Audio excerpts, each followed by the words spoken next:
I hope you all can see my screen, and let me start recording as well.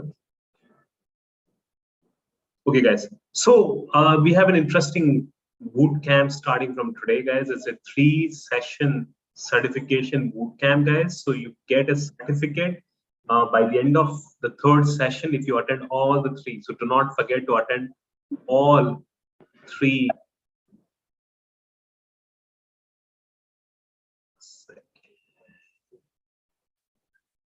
Yeah, so do not forget to attend all the 3 workshops, 3 boot camps in order to get the certification, guys, okay, which is today, tomorrow, and day after the same timing. So do not forget to attend all the 3. Today, we will have an a career-oriented discussion where you can ask me anything about data science career, data engineering career. I do have an agenda prepared on the step-by-step guide on how to get into data science and data engineering career, almost like a guaranteed process that I've seen after training more than 9-10,000 people in the last 12-13 years that have been with IvyProSchool. So guys, do attend the entire session, because most important question that we will answer today in today's session would be that how do we get into data engineering and data science career. These are the 2 very, very lucrative career in the world of data technology or data science. So yeah, so remember today's is this. Tomorrow there will be a session on how do we analyze the data using Python, then day after tomorrow on Power BI. So do not forget to attend all the 3 boot camps, all the 3 1-hour sessions in order to be certified. Okay, guys. Alrighty. So you will have 3 different coaches as well from Ivy. So you'll get to understand, how we deliver the programs. And I'm going to give you my LinkedIn ID as well as my email address. Should you have any questions regarding the career related to data science and data engineering, I'll be more than happy to answer that. All right. So the first and the foremost important question to handle is that how do we get into data science and data engineering career? So now, tell me if there are any other questions that you have in your mind, and I'll be more than happy to cover that in the next 1 hour that we have. Any other question that you have regarding data science career? So you can ask me anything, guys. So feel free to ask me any question related to data science, data engineering career.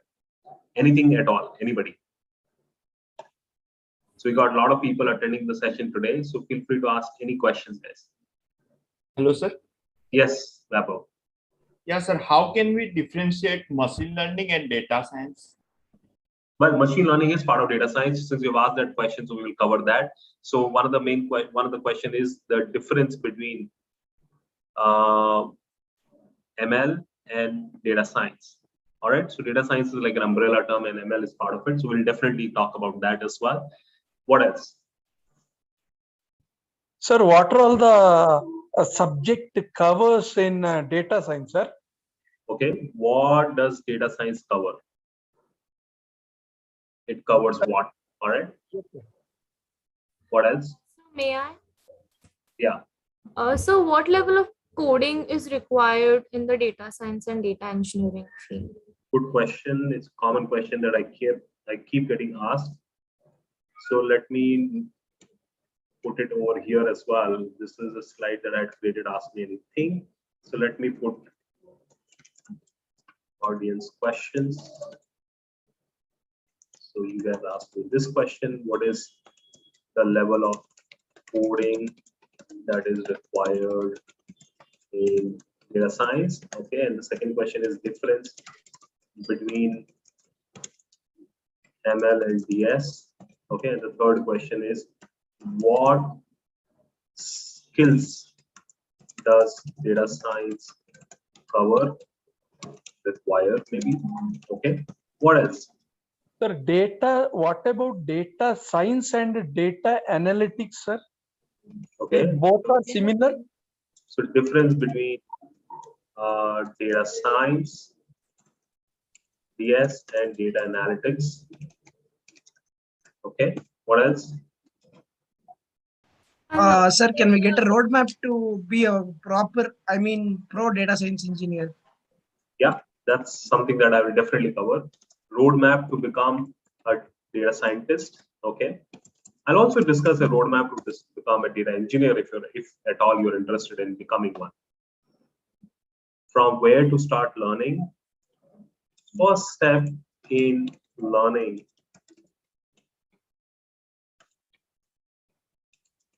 data science or data engineering? So also if we are working profession, so how can we transition from the current work to the data industry? Okay, so for working professionals, how to transition from current role to a DS role or a DE role. Okay. What else? Anybody? Anything else? All right, good questions, guys. So it'll kind of cover. Yeah, go ahead, please. Yes, sir, how can we decide a particular model for something like if we are talking about business? So how can we talking about this like random forest is for something or this type of thing? Which model to use? Which DS algorithm to use when? Now, today, Vaibhav, I'm not sure if you will have enough time to cover this particular question because this in itself is a very nice topic. And I have, we have significant amount of tutorials available only on which model to choose when. And I've got some industry speakers as well who have spoken about people who have spent all their career, 20 years, 30 years just into this topic. I'll give you a couple of links as well from Ivy's YouTube channel, and you can actually go through them. Very nice set of folks that are there. But if at all time is there, if time permits, okay? Okay, sir, definitely. We'll try and cover this as well.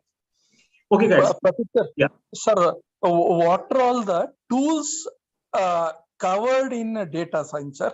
That is very important for me, actually. What are all the tools? Apart from Tableau and Power BI, any other tool, please, that also you inform. We will cover this question as well, definitely, Sri Rama. Now, here, I will first start with, in today's session, I'll first start with difference. I'm surprised nobody asked me this difference between data science and data engineering. Two umbrella terms, okay? What is the difference between data science and data engineering? Because if you understand this, you more or less understand the entire data world. And this is very important for anybody to understand this. Once we understand this part, the difference between data science and data engineering, industry, then you will be able to understand that, okay, what skills are required in which vertical within this, within this domain. And then we will talk about what is the roadmap that one can take in order to study or in order to study towards it. Okay, and from where to start learning? Yeah, definitely. Yeah, so let's talk about this question. Okay, so this will end up answering most of your questions. Yeah, go ahead, Tushar. You had a question, is it? It was Ayan, sir. Thanks for conducting this session, sir. But, my question was like, so which of the books are really helpful for a student to be in the data science domain? Which are the books one should read? You said which are the tools, Ayan? Books, sir. Books. Oh, books. Which are the books? Books. Okay, very good. Very good books. Very good. Some recommended books. Recommended books to study data science. I mean, actually, it'll be a combination of books because data science is not one concept. It's a it's a plethora. It's like a tree. So you learn. You got to learn few different things in order to call yourself data scientist. So first, understand what is the difference between data science and data engineering. Anybody would like to contribute? What is the difference between data science and data engineering? Anybody would like to contribute? What is the difference? So data engineers are those who structure the data for a company. That could be both in a structured manner or not structured manner. Like in Amazon, we have the pictures of different products, and in Google, always whenever we go in Facebook, whenever we about to post a picture, it gives suggestion of the people who we can tag. So the data comes in a different manner. So those who build those data for the company and figure it out how they should store the data, those are the data engineers. Okay. Very good, Ayan. But I like to take a very simple example here to explain something as complex as what is the difference between data engineering and data science. It's like this. If you live in a building, right? So let's say this is your building, right? It has flats in it, several flats in it, right? Now, this building may have some residential portion. Let's say this is the residential portion. And maybe this is the office portion, the commercial portion, right? Now, as a data engineer, you are like a contractor who's responsible for ensuring that the building that is designed, that is designed and constructed is solid, so that the residents of that building, whether it is people who are living in that building or people who have offices in the building, they find it convenient to use all the facilities of that building with all safety and with availability, without any security related problems. So as a data engineer, your main goal is to ensure, as a data engineer, your main goal is to ensure the data infrastructure is available to the decision makers or data scientists, data science team, to make decisions. Again, what? They ensure that the building is ready, the building is convenient to use, everything in the building is working, the AC is working, the electricity is there, the infrastructure is there, everything is working properly. And if there is any issue in the building, then then the contractors or the building constructors will be there to help. So similarly, data engineers are those people who will ensure that the data infrastructure, including the technology, availability of the data, the data is in the right format, the data is coming from multiple different sources, everything is working fine. For example, if you're working as a data engineer in Amazon, now Amazon gets the data by people who are searching for products on Amazon website, on Amazon's app, or on third-party apps which are integrated with Amazon, like Amazon Pay, through Amazon Pay, it's integrated to so many other third parties. Amazon Prime, people who are watching different videos on Amazon, or AWS. So all that data that comes from different sources, right? Different sources.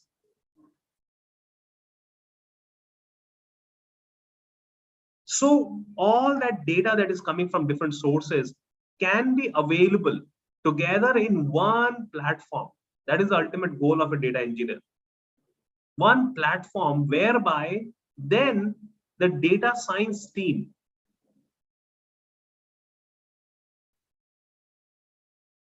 can easily pull the data or can work on the data and make various different reports that they want to create.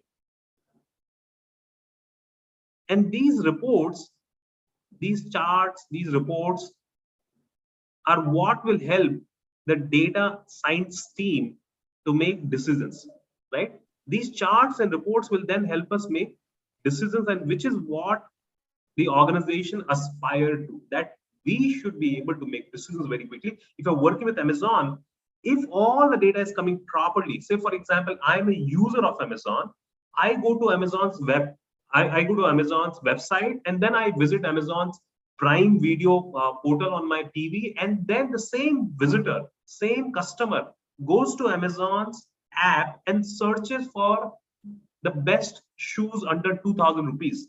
Now, as a data science team, I should have all the data available for this particular individual.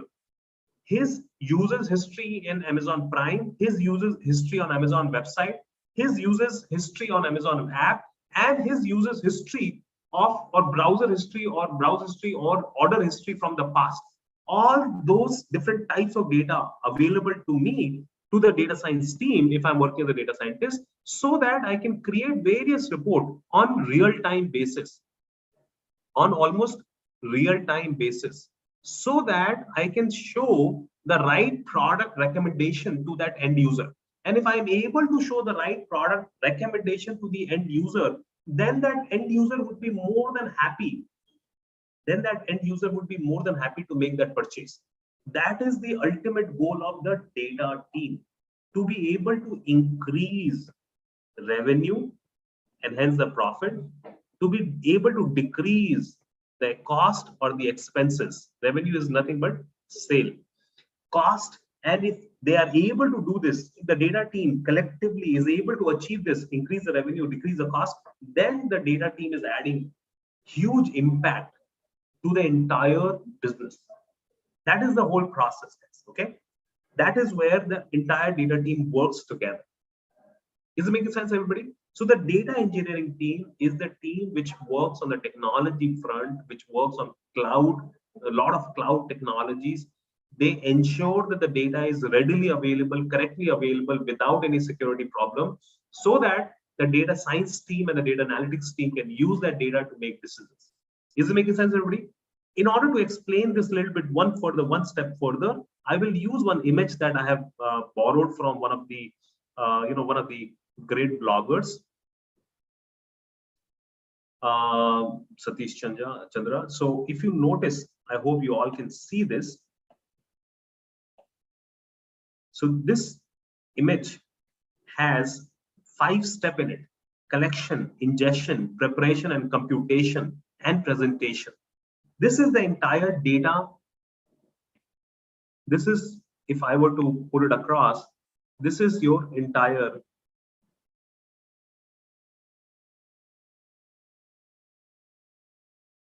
data stack, right? But it is divided into 3 phases. The first phase, which we call it as collection, ingestion, and preparation. These 3 steps, step number A, B, and C, are called as phase number 1, which we call it as data engineering. And I'll explain what that means. And computation is called as I'm just using the terms that is normally used in the industry. It's called as analytics, right? Or you can call that as part of data science. Okay, machine learning, and all of it comes under this one. And presentation is your delivery. How do you deliver your insights to your end users? End users meaning maybe the clients, maybe the business decision makers, maybe the CEO of the company who's going to make ultimate decisions, or maybe the business analyst team, which is continuously making a lot of decisions. So if you look at this, although this looks very messy, but there are these 3 phases. Phase 1 is this, phase 2 is analytics and data science, and phase 3 is delivery. Among these 3 phases, there are 5 steps which are given. Okay, that's the entire data stack in any in any decent sized organization. So if you notice collection, right, the data comes from mobile apps, website, microservices, IoT is like sensors. For example, when we use smart watches, so smart watches generate data. Nowadays your ACs are becoming smarter. They have Wi-Fi in it. There are fans which are becoming smarter. I'm sure you're seeing TV ads. So they all generate data. All that data gets assimilated together, gets combined together with lot of tools here, cloud-based tools, right? They are collected together and they are ingested. Ingested meaning sent into a pipeline, into a data pipeline, whereby they get combined. And when they get combined, then they're sent to something called the data lake, which will contain structured data. Structured data meaning, say, for example, queries, customer's name, customer last name, customer, all the entire information and everything about customers and orders. And then unstructured data could be your pictures, your videos, your text images, the comments that you're writing as on product reviews, not the ratings. Ratings is structured, but if you write any comment, that is unstructured. So all that get combined together in a data lake. So data lake is a collection of structured and unstructured data coming from different sources, which are ingested into the data lake. That means sent to the data lake through various different third-party tools available on cloud and otherwise. And then they're stored under data lake in Hadoop environment or in several such data lake infrastructure. Then the data is now needs to be prepared for computation. Computation meaning The data science team will write algorithms, right?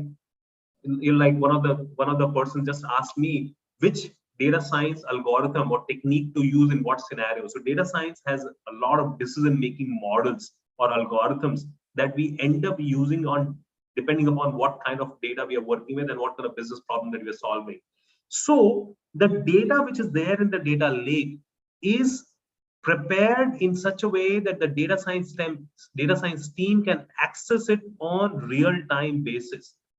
Real-time basis meaning, I'll give you another example. Suppose there is a famous game going on cricket game going on Hotstar, which is one of the very famous apps in India to watch sports, right? So let's say there are 20 million people watching a game, which is nowadays, pretty common. I saw that, 16 million people were watching one of the games that I was watching. I forgot which game it was going on. 16 million people watching the game on a real-time basis. And then Hotstar customizes the ads based on the user profile who's actually using their app. How is Hotstar being able to customize the advertisements that they show to the users who are watching on real time? Because the real-time users of the app is also sent to the data computation engine or data computation algorithms, which is deciding based on the data sent to them what ads to show, what ads to present to the end user. So the data nowadays, extreme users of data, is real-time availability of data that is made available into the data lake. And that again happens through a lot of these different tools like Apache Flink, Kafka, and so many such tools which have been created to make the data available for computation engines or computation algorithm designed by data science team. So, and then the data science team also includes great presentation. For example, when we see the outcomes on our applications, for example, when a recommendation is sent on Amazon application, that is presentation of the decision made based on the computational algorithm running on the massive amount of data sent by the data lake. That's how the entire data team works together.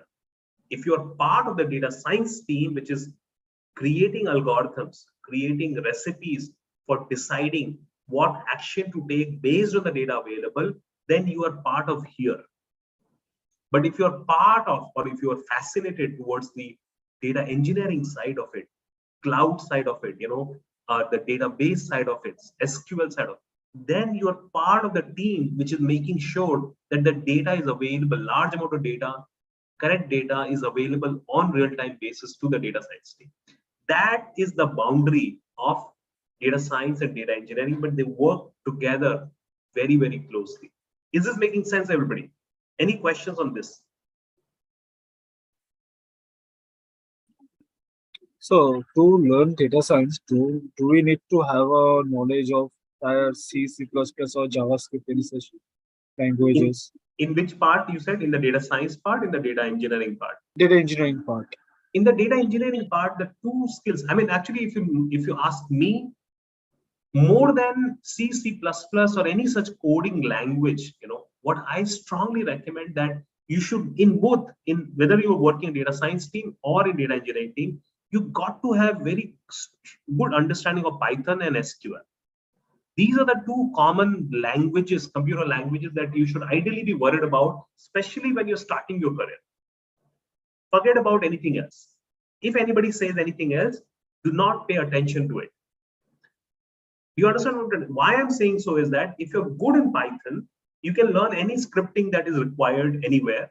If you're good in SQL, you can easily query the data at any point of phase. You see, SQL would be required here, SQL would be required here, SQL would be required here, SQL would be required here, and so would Python. So there are two fundamental tools.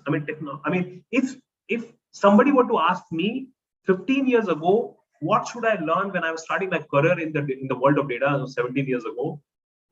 If somebody would have said that do not worry about all the noise that is there in the decision sciences world, just focus on two important things.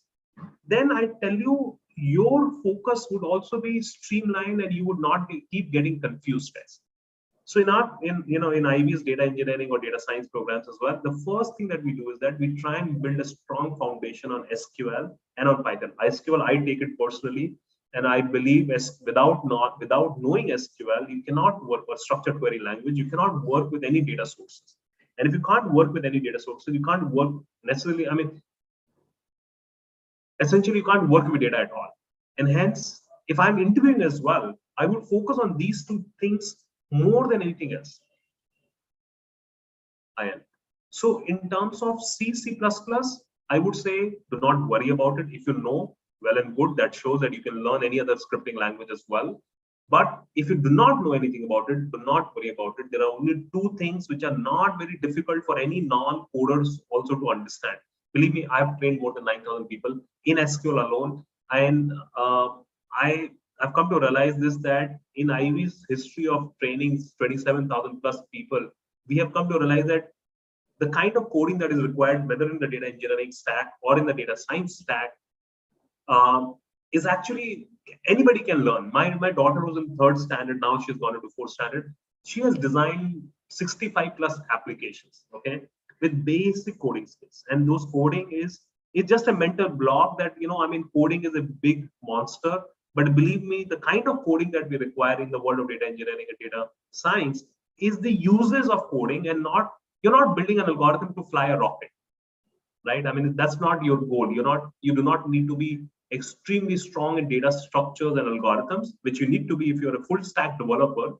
But here you got to be a user of these scripts. A lot of things here, what we do is that we actually reuse a lot of scripts which are already written either on the internet or by other colleagues, or we are reusing a lot of things, right? Or we are following certain step-by-step procedure more than writing our own scripts or new scripts all the time. A lot of things are standardized, but you got to know how to write some Python scripts, as well as you should know how to run SQL queries very effectively. These two things you cannot avoid, whether you are getting into data science world or whether you're getting into data engineering. Okay. So if you have understood the difference between data engineering and data science, then a lot of things would be clear to you. The things that should be clear to you would be, now that we have understood the difference between data science and data engineering, the thing that would be clear to you is that what are those common skills? What are the two most important skills that one needs to learn or show expertise at in data science world or data engineering world? So which are those tools, guys? Python and SQL.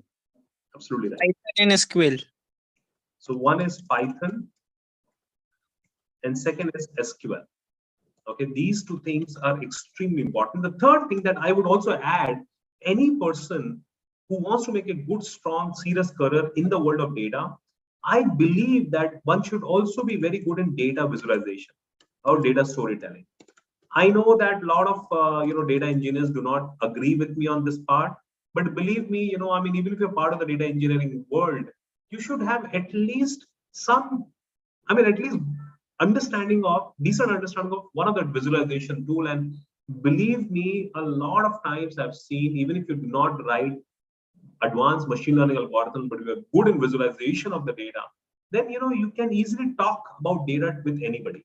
So data visualization is something that I strongly recommend as well. I mean, one of the two data visualization will be Power BI. helpful for Power data BI science or engineers. Tableau. Yeah, Kushal, you were saying something, or somebody was saying something? So yes, sir. Data visualization would be compulsory to learn something like for data science engineers, because data should be visualized, sir. Yeah, it is compulsory for data scientists. There is no question about it. So of course, because you are part of the decision sciences team. But what I recommend is that as a data engineer also, if you are going to spend some time, invest some time and effort, then, of course, Python SQL, you can't live without, absolutely not. But invest some time and effort in learning Power BI or Tableau, one of the two tools. You should, because what happens is that once you're inside the data world, then a lot of times the difference between the two profiles is very blurred. let's say you're working in a small and medium-sized startup, right? You're not working like HSBC or a American Express or a Wells Fargo kind of team where everything is very well structured. But a lot of times you end up working in startup world, and that's where the fun is also. So there, the difference between the two skills is very blurred.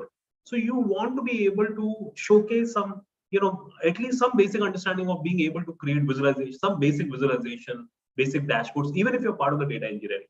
And similarly, for data engineers, I also recommend, personal recommendation that I always give is learn some cloud technologies, cloud data technologies. For example, it's not a big deal to understand how to create databases or connect to various data sources on cloud, like AWS, GCP, Google Cloud Platform, or Microsoft Azure. You should, anybody, whether it is data scientist and data engineer. Data engineer, of course, this is mandatory, but even for data scientists, I always recommend, because we are aggressively going towards hosting and working with only data which is hosted on different cloud platforms. So gone are the days when we would actually, as a data scientist, we would run SQL queries from a on-premise databases. Most of the time we work with databases which are hosted, databases meaning the data sources which are hosted on cloud service, on cloud platform. So you must exhibit some basic skill on, you should be you should be very free in connecting with various data sources on cloud. That's something that I always recommend. Even so, for example, in my SQL class as well, earlier, I mean, like a couple of years ago, I also did not used to do this, but nowadays I have made it mandatory that all my students learning SQL with me, even if they're from the data science program, I make it mandatory that they should learn something about how to fetch data from Google BigQuery, using Google BigQuery, or how do we get the data from AWS environment as well, or Amazon Web Services cloud environment. I make it mandatory for everybody to learn this, because that's where the data is going. So if I were to say, then these are the four common skills that any person who's thinking of working in the data world, whether it is data engineer or data science world, one must at least know these four basic fundamental things, guys. Okay. Now, in addition to this, right, I would also recommend that please be extremely good in Excel. Be extremely proficient in Excel. You would be surprised. Excel or Google spreadsheet, I mean, one of the two. You would be surprised how many times people get rejected or frowned upon when they say that, no, I don't know Excel, but I know Python. I mean, almost every company is still up to date today, right? I mean, believe me, we work with some of the largest Fortune 500 companies in the world. We train them, we consult them, we coach them. And believe me, Excel or Google Sheets is something that will always be required, whether you work in the data engineering or the data science world. You cannot skip it. Yes, we need, you will get the recording on the IV's YouTube channel of this session as well, Vinny. Sir, I have a question. Like in Excel, there are something like macros or VBA. As from a part of I have done masters in economics, so there we learn the data packages of Excel. But apart from that, while I was now as I'm working in a organization, so I start learning different other things like advanced Excel, but not so much into VBA or macros. Do I need to learn all those things as well for the data analytics? Okay, let's now get into that. What are the skills now? Since we have now spoken about the common skills, these are what are the most important common skills. Let me put this as well. Most important common skills that a person needs to learn in order to show expertise in data science, data engineering. These are the common skills. Okay. Now let's talk specifically about data engineering and data science separately. Okay. So what are the most important data science skills, right? What are the most important data science skills? Now, again, it could differ from people to people, but strongly, I mean, in the industry in general, apart from these Python, SQL, data visualization that we already have spoken about, now here, one of the things that we expect person to be able to automate a lot of routine data tasks, right? A lot of routine data tasks, meaning, say, for example, you are working on a algorithm where you have to find information value, and there are 50 variables in your, in your data file. Now you have to find information variable using the same algorithm 50 times. Now, unless you know a little bit of VBA or a little bit of automation scripts, then you have to run, you can't, I mean, it's not as if you can't do it, but you'll have to run that algorithm 50 different times. Do you understand? So you'll have to run that algorithm 50 different times. Whereas if somebody knows a little bit of scripting, little bit of macro writing, little bit of automation script writing in Python, then they can significantly reduce that effort to just running that macro quickly, right? So that is why, to be able to automate, you got to know either Excel, VBA, or at least some Python scripting. That will help you to automate a lot of routine model building, model validation tasks that we do in data science very, very frequently. The second thing that I always recommend is in terms of concepts, in terms of theoretical concepts, if I were to say, then I strongly recommend people to be very strong in statistical application.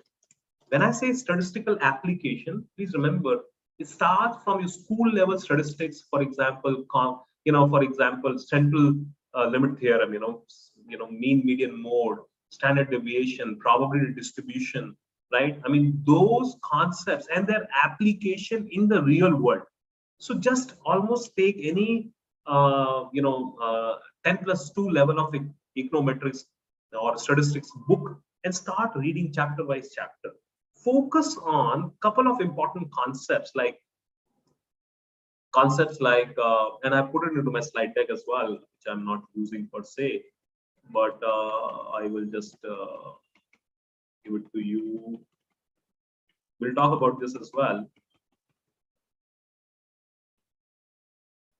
Yeah, for example, understand the probability, central tendency, mean, median, mode, standard deviation, variability, relationship between variables, probability distribution, hypothesis testing, statistical significance, correlation test, and all of that, regression.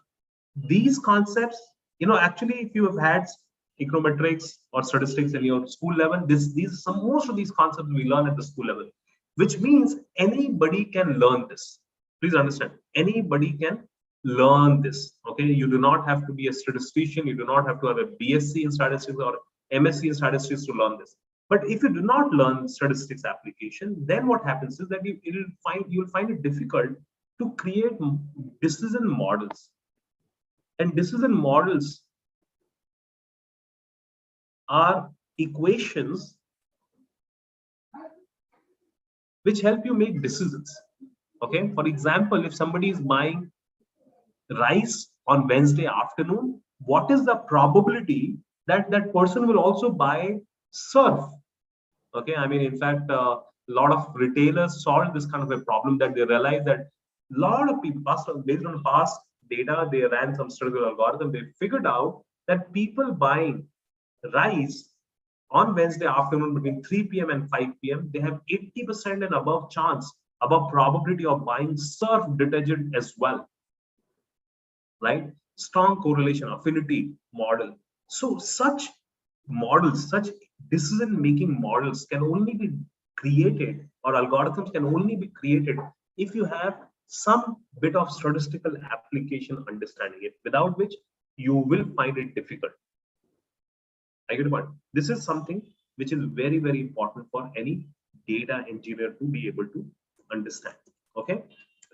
Third and very important thing is problem solving, or structured problem solving. Structured problem solving or analytical problem solving skills. Now, this is one of the most underestimated skill to master. This is not an easy skill to master, guys. Believe me.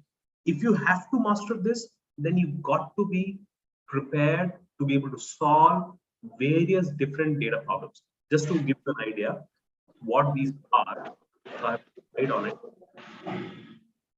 Yeah, somebody has a question. Prajwal, you have a question, Prajwal? No, sir.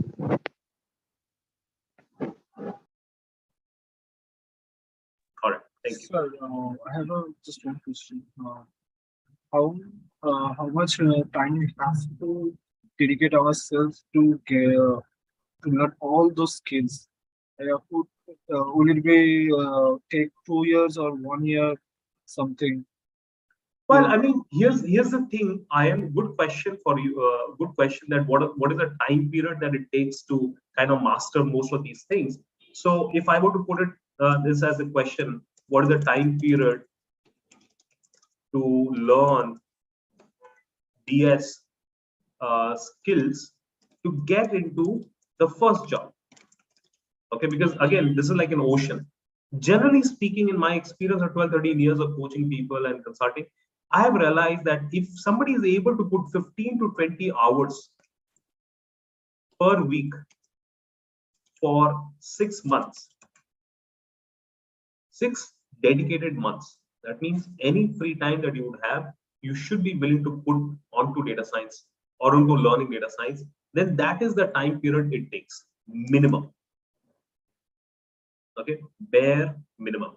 6 months of good 15 to 20 hours every week dedicated to this, right? And these are those hours where you are actually either learning or working on data science related problems or projects.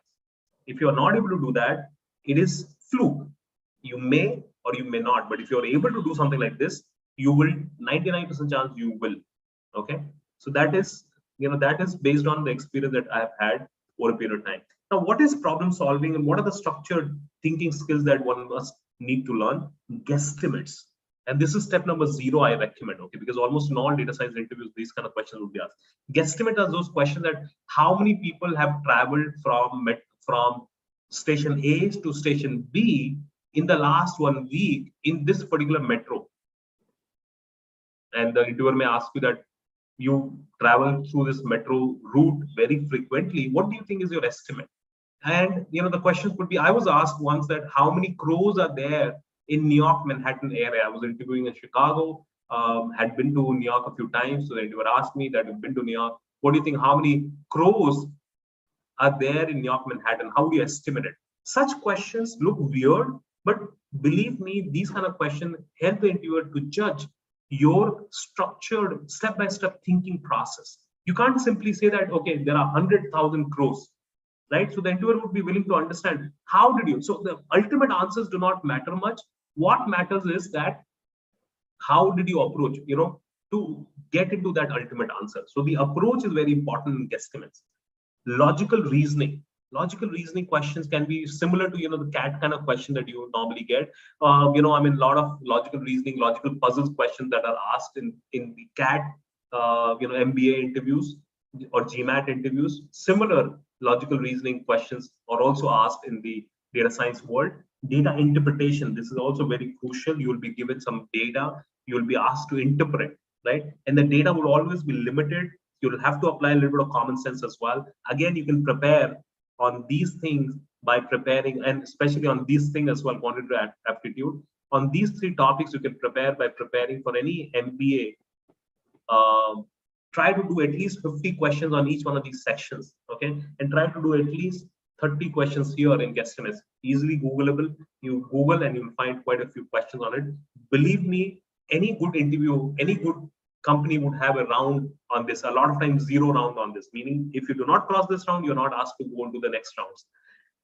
So yeah, so these are some of the things that you may want to do, and the type of exercises to practice at least 30 guesstimates and learn the techniques to solve. Practice CAT level logical reasoning, DI, and quantitative aptitude questions. Important for freshers. Work on McKinsey level and data science interview case studies. You can easily Google and you can find some of these cases easily. Here, the questions could be identify the variables that affect pricing discounts. For example, one of our students was asked that suppose you work for a retailer, a grocery retailer, and the grocery retailer company has decided to put up 7 days sale. How, and there are thousands of product categories that a grocery store would have. How would you decide which product category will get how much discount level? No discount, low discount, medium discount, or high discount? So that question was also asked. So similar such questions can be asked. Which factors help you decide which products should be sold together? Like I said, surf and rice selling together on Wednesday afternoon. Probability of selling them together is 90% or 80%. So these kind of questions are also asked. So these are all part of structured problem solving, some analytics application oriented questions or case study oriented questions, and a lot of such many questions are also asked to test, nudge your data structured problem solving skills. So that is also something that is important here, guys. Okay, very important. Now let's look at some of the other things.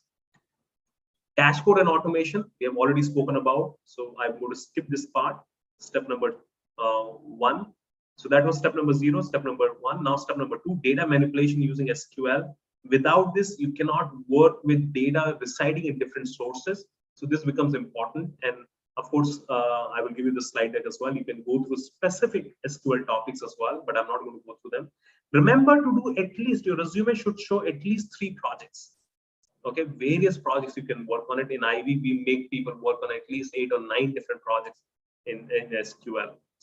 Most of them are on cloud projects as well. Participate in online competition, get badges, get external certification. Okay, write tutorials, write YouTube blogs, or create YouTube videos on your projects. The more you demonstrate your skills, the better you become. Okay. So this is also important to be able to participate in online competitions.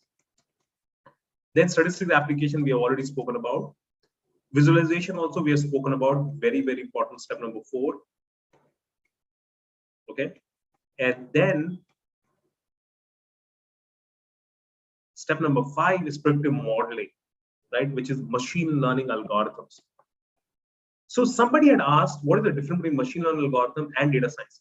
So machine learning algorithm is part of data science. So data science, if this is a big onion, right, and then machine learning is part of it, right? So machine learning is set of algorithm or statistical algorithm which help you to decide what kind of technique will make sense in which kind of algorithm. Okay, so in Python, of course, we have spoken about, and generally it is done in Python. So these are the machine learning algorithms. For example, supervised algorithms, unsupervised algorithm, in which scenario what to use. Say, for example, regression algorithms, a logistical regression algorithm, meaning classification algorithm, non-classification algorithm. And the most important thing is which algorithm to use when. That's a very important thing that you need to understand when you're learning this algorithm. And then comes the deep learning algorithms or artificial intelligence algorithm or computer vision algorithm. They can be also something that you can be exposed to. Okay. Again, for first job, you don't have to be expert on it, but at least you should be exposed to some of the common deep learning algorithms that we work with, and their use cases also important. Okay. Some of the important topics to ensure that you cover as a fresh fresh data science aspirant is that you should know how to work with imbalanced data set. You should know how to work with outliers. You should know what is the meaning of accuracy and how can we improve accuracy. What is the application of being able to work with low accuracy data set or low accuracy models? Some of these things, right, you should be able to answer as a data science aspirant, because these are some of the common things which are asked quite commonly in the world of data science. Why a particular model? That means why a particular algorithm? Why not some other algorithm? These are the common questions which are asked. You should have worked on at least good 4 projects and should have deployed, meaning work on a very complex, at least one end-to-end project on cloud ideally, where you must be able to display that you worked with large amount of data set, you worked with imbalanced data sets, you worked with outliers, you worked with accuracy, and so on and so forth. Okay. So that's also something which is Very, very important, guys. Yeah. Sir, I have a good question. Like as you are saying, like we have to understand the uh, cloud techniques. Is there? We also have that what we say like mm,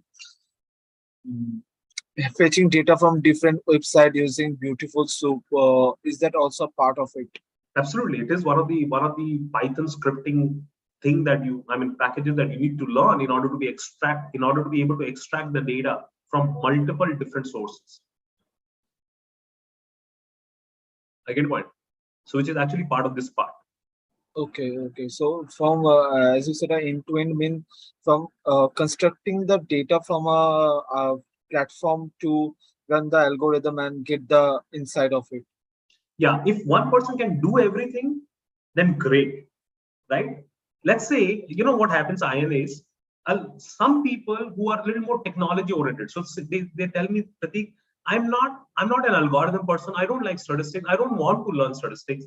And plus I don't want to be in front of business people presenting my ideas and so on and so forth. I'm more of a technology person. You make me work with different cloud technologies, make me solve or ask me to solve some technology related problem. I'll be more than happy to do it.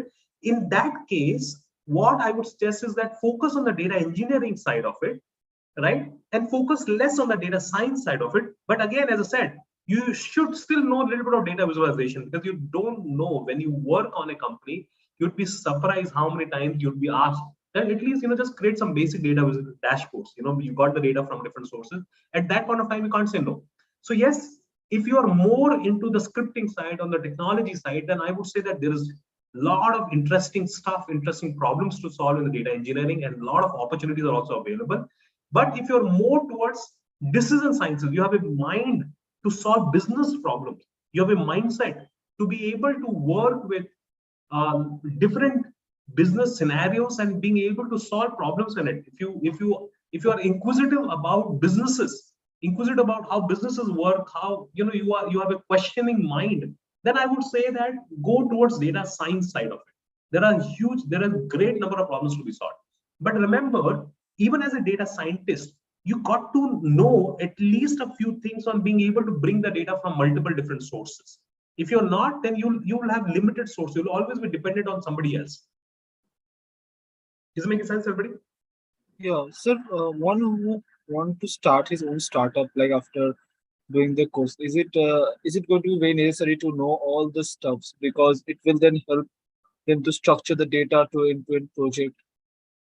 Ian, if you are wanting to become a data engineer, then like our approaches, we work with corporate houses as well. When we are coaching their internal staff as well, what we have realized is that at least one end-to-end project where you must have faced the challenge of fetching the data from applications, from websites, web portals, from different services like third-party services, integrated services. For example, Amazon shopping portal, which is Amazon, the shopping app that we use, integrated with Amazon Prime portal, which is the movie app. How do they integrate together, right? And then how do we get the data from such services, right? Or how do we integrate, or how do we get the data from a machine, from an IoT device, for example, a smart device? As an engineer, as a data engineer, you should know, in your at least one project, you should have fetched the data from different sources, combined them together, ingested, meaning sent them to a data repository, like a large data repository, data lake. So you should have understanding of how to set up a data lake as well. How do we get the data from different sources, ingest them into data lake, and then how do we make them available to the data science team? That entire process, the entire pipeline, as we say, assembly line that we say, as a data engineer, you should have at least worked on one project where you must have faced such challenges in each one of these phases. Because in the interview, they will focus on one project. Once you have done it, then when you start working with any company, of course, their problems may be similar, maybe they're different, maybe they're more focused. Say, for example, if you're working with Hotstar kind of an entity, then you are more focused on making sure that the real-time data is available. But if you're working with, let's say, Hindustan Liver, they have a lot of data coming from different sources as well, but they are not so focused on getting real-time data. They're okay that, if you give me data in batches, but they will not invest a lot into the real time data. So as a learner, yes, you should have worked on one end-to-end project where at least you have been exposed to at least all these challenges that we talk about. Got it, sir. Got it. Got it. Got it. I got the points. Similarly, when you're working in the data science world, you should have worked on at least 5 or 6 different projects where you have applied 5 and 6 different algorithms, famous algorithms of data science, right? Some supervised algorithms, some unsupervised algorithm, and at least 1 or 2 projects in deep learning and computer vision. Then you can say, yes, you are ready to defend most of the data science interviews. I get the point. So if you want to learn any of these things, guys, remember to follow this step. In the data engineering world, remember how can the data be collected? That is the first thing that you must learn. And as I said, Python and SQL. Start with SQL and Python. Now, I know people ask me that what is a 0-day strategy? I mean, what should I do on day 0? I would say that on day 0, start learning SQL. If you have an aspiration to become data scientist, then on day 0 also, along with SQL, start learning a little bit of statistics. On day 0, that is the day 0 part of it. Once you're done with learning SQL, then I would say that start, and if you're parallelly learning statistics as well, then start learning Python scripting. Try, if you're in the data science world, try and understand that how will you get the data from, let's say, a relational database. So using Python and SQL together, how would you get the data into it? And then start with some basic data cleaning in data science world. If you're in the data science world, start with basic data cleaning. Then see what are the statistical application or statistical algorithm. That means what are the machine learning algorithm that can you start applying using some basic data that is available on Kaggle or online. That is the first step. These are the steps that you take.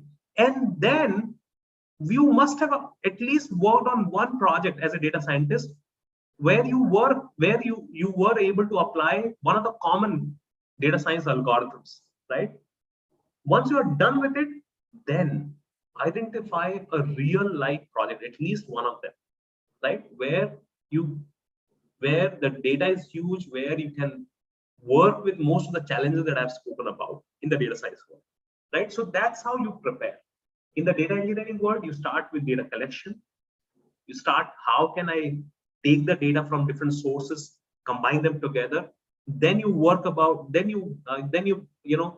about learning about data lakes. Remember, everything on cloud. Okay, all these things are now done on cloud. And then worry about how will you make the data available to the data science team through streaming, through batches, and so forth. That's how you will learn step by step. Do not try to learn everything together. In Ivy's courses as well, also we take a fundamental driven approach. We always say that build a very strong foundation on SQL, Python, and statistics if you are becoming a data scientist. If you're a part of our cloud data engineering side, again, we focus on making sure that you're very good in SQL, Python, and at least one of the cloud databases or cloud service, cloud platforms like AWS or GCP. And you should know at least one of the good cloud databases like Cassandra and all. The focus a lot is on building strong foundation, because in interviews, when the interviews start, they will always ask you foundation questions. And most of the time, we have seen that a candidate gets rejected because they cannot answer the basic foundation questions. So that's what my 2 cents to you would be. Do not forget to attend tomorrow's and day after tomorrow's class, guys, in order to get exposed to some of these Python concepts and the visualization concepts, guys. Okay. Remember, do not try to do too many things at the same time. As I said before, if you want to get into the world of data, focus first on basic common skills. Then focus on the specific skills, whether you want to become a data engineer or data scientist. Okay. So that's something that I wanted to cover as a step-by-step process. I've given you 5-step process here. I'll be more than happy to share this slide deck as well as a link. Otherwise, it's recorded in the video as well. Oh, sorry, two more steps that I had added recently. Remember, guys, If you have learned everything, but you do not know how to market your skills, then everything is a waste. Like Steve Jobs always said, that great products need greater marketing. This is part of your marketing. Remember, you cannot hide with your skills somewhere. Nowadays, being able to talk about the skills that you know, the projects that you worked upon, LinkedIn is there, YouTube is there, GitHub is there. In Ivy, we encourage each and every student to create YouTube videos, to create LinkedIn posts, to talk about whatever skills that they've worked upon, whatever projects they've worked upon on LinkedIn, on YouTube, right? Tutorials.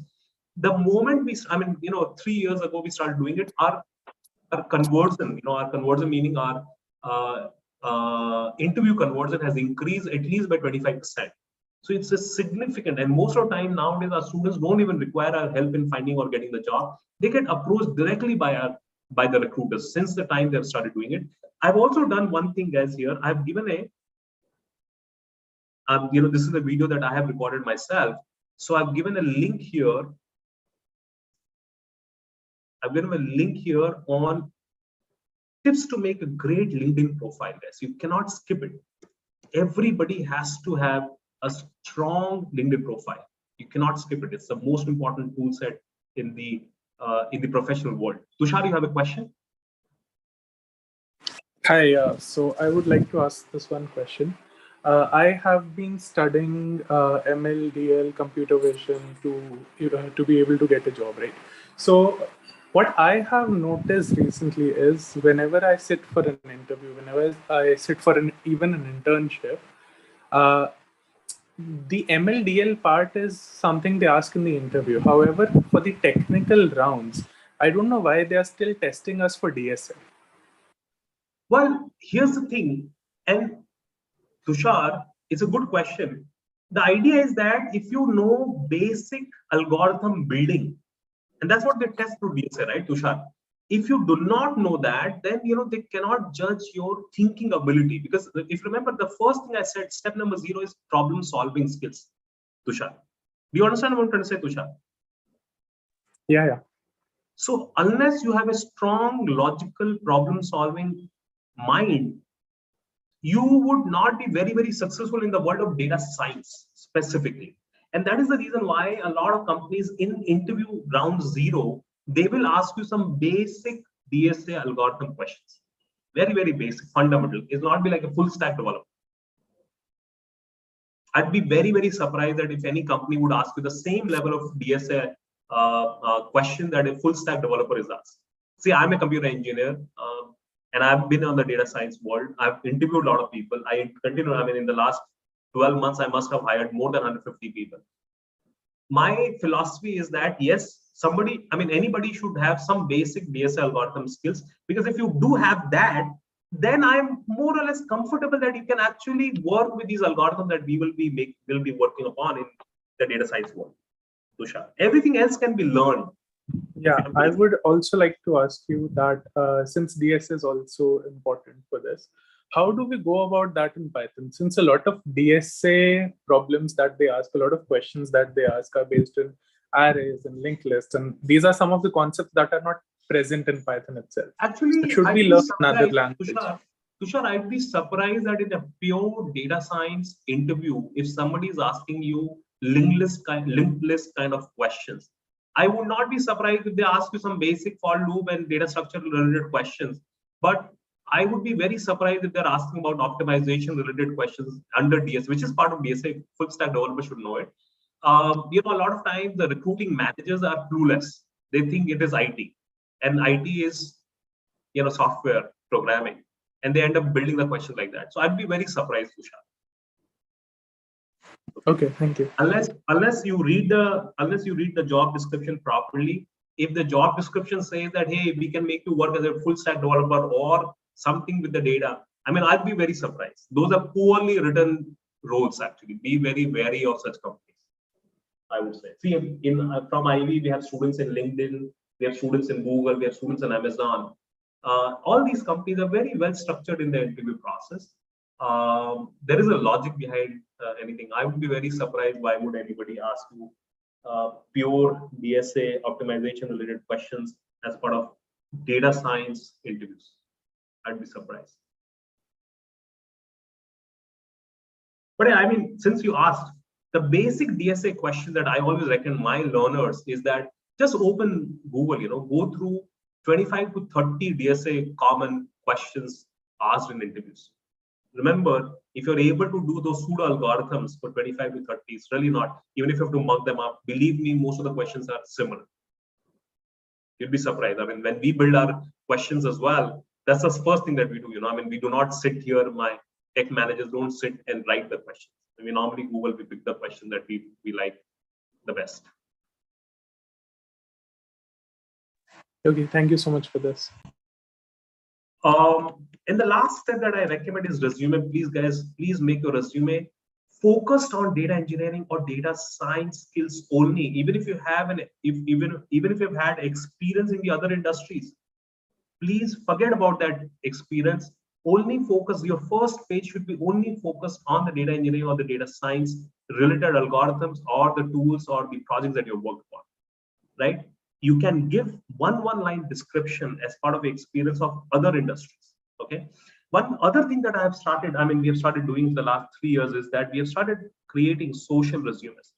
Social resumes have links, okay? GitHub links, LinkedIn links, YouTube links to the projects that you've worked upon on your resume. Please ensure that your resume is filled with such projects. I will show you one of the examples of such, what I'm talking about. So one of our students, although she came with a BCom background, but she had more than 5 offers and fresh BCom background, okay, fresh BCom, but she had more than 5 offers by the time she finished everything. Look at her profile, okay. We worked, very aggressively on her profile. So projects on data science, project, very good description projects, and links, social links given to each of the projects. Data automation, SQL projects, then online community challenges. And then towards the end, some social media engagements, in the sense that I encouraged her that, hey, you're good at it. Why don't you write articles? Why don't you create tutorials? We can host it as well on our YouTube platform or our LinkedIn profile. So when you do something like this, your profile becomes completely social and viral. Just like, and if somebody opens something like this, a post like this, and if there are hundreds of people who have liked such posts where you've spoken about your projects, okay, I mean, I don't know why it did not come. So you'd be surprised that how many times the interviewer will actually just open maybe 1 or 2 links that you have given. And if they open it, and if there are hundreds of people, 30, 40, 300, whatever number of people who have liked and spoken about the projects that you worked upon and you've featured on your LinkedIn profile, look at this, I mean, so many, so she's featured all those projects, 295 people liked it, 93 people liked it. So when so many people like and talk about, don't worry about 300, 400, it happens over a period of time, but even if 10 people have liked it, when recruiter opens something like this and he sees that people are talking about it, it's like when you go and buy something from Amazon, the first thing that you look at it is Amazon reviews. It is similar to that concept, guys, okay? So they will be influenced when they see a social resume like this. So have a resume which is social, okay? Very, very important, guys, okay? There is hardly any difference between your LinkedIn profile, which is extremely social, and your resume. So make it together, yeah? Very important. And remember, keywords, just like we search anything on Google with keywords, recruiters also look for keywords when they're matching. And a lot of times, there are ATS, application tracking softwares, which are matching the keywords and shortlisting your resume for interviews. Okay, very, very important. Yes. Extremely important. Certifications are very, very important. Skill expertise are very, very important. So at Ivy, we take resume preparation, LinkedIn profile, GitHub preparation very seriously. Almost every student, I personally take some of those classes because I believe this is very, very important, guys. All right, guys, great having you here today. I've taken one last question. Yes, Tushar, but just, sorry, Tushar, just one moment before people start. Remember to join tomorrow's class, guys. Tomorrow and day after's class, then only you get the certification. Plus, you get to learn hands-on. Today was an overview of the entire industry, but you get to learn quite an exciting thing tomorrow and day after tomorrow. We have got great experts coming into the session. And don't forget to subscribe to Ivy's YouTube channel, which I will give the link on the chat window. You will find today's video uploaded there shortly, and also you'll find data sets and case studies related to everything that we have spoken about. Some of the industry speakers as well, a lot of industry speakers I have spoken to on different parts of these things as well. You will find a lot of good answers to a lot of your data science, data engineering questions very easily. And finally, feel free to get connected with me on LinkedIn. If you just Google my name, Prateek Ivy on Google, you'll find the first link as my link. So these are the two places: Twitter and LinkedIn is where I am very, very active at, and I'll be more than happy to get connected with you on Twitter or on LinkedIn. Yeah, Tushar, you had a question. Yeah, I'd like to ask two things actually. First is when making a resume as a fresher, is it okay to have a resume of multiple pages, or should we make the resume concise to one page?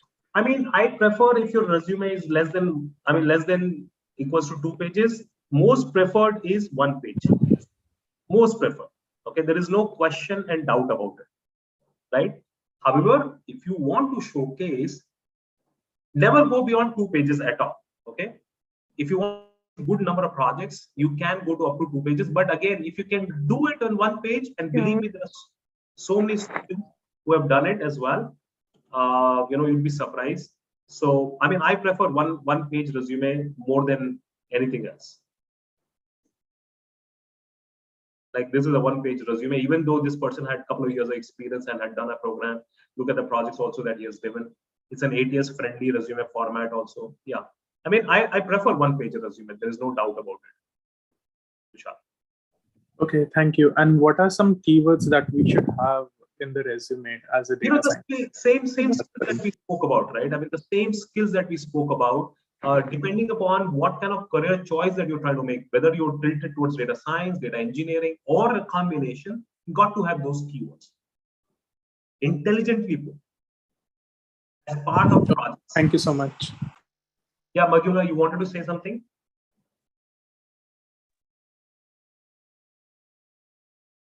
Sir, can we get the access to your PPT? Yeah. I will upload it on Ivy's YouTube channel under this video, which will be uploaded. Thank you, sir. Yeah. Manjula, you wanted to say something, Manjula? Yeah, thank you, Prateek sir. Thank you, all the lovely audience participants. I'm sure you would have got a good insight from this session. We look forward to having you tomorrow as well. We have some exciting offers if you would join our courses, different courses that we have in data analysis, data science, business analytics, data engineering. So please get in touch. Our respective counselors will be more than happy to give you the offer information on the offers. And looking forward to meet you again tomorrow. Goodbye. All right, guys. Have a great night, guys.